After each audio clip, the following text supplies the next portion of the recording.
This week, I'm going to break down Bryson DeChambeau's swing and how he gets power in his golf swing.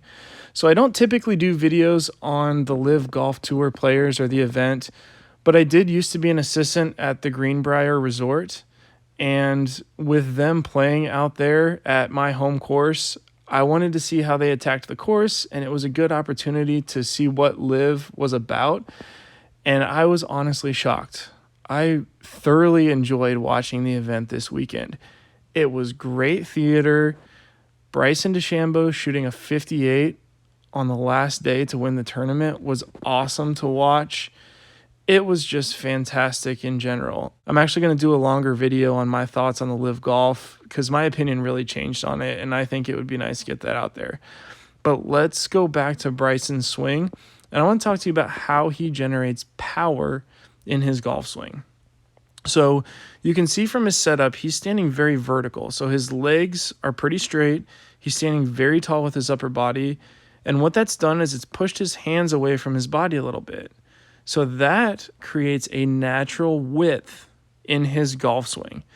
So as he starts to take the club away, you are going to see that natural width allows his hands to get very high. So if you can see his hands there, they're actually well above his head, and his shoulder plane is flatter than his arm plane is.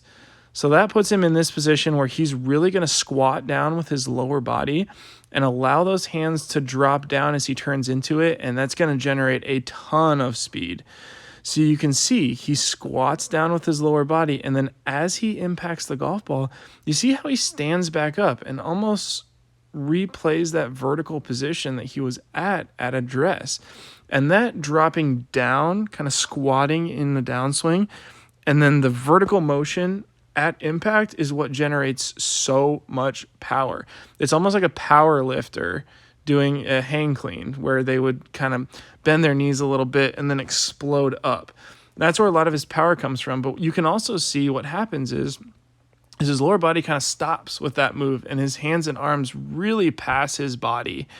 And, if he stops during that, he's probably going to flip hook one to the left because your hands can take over very easily in that scenario. So some of his inconsistencies can come from that, but it's a really powerful swing. I would say it's closer to a long drive swing than it is to a average tour swing. He shot a 58, so he had all of his game going. It wasn't just the power game, but the power is really impressive. That's what we can take from Bryson. Take some of this out to your game.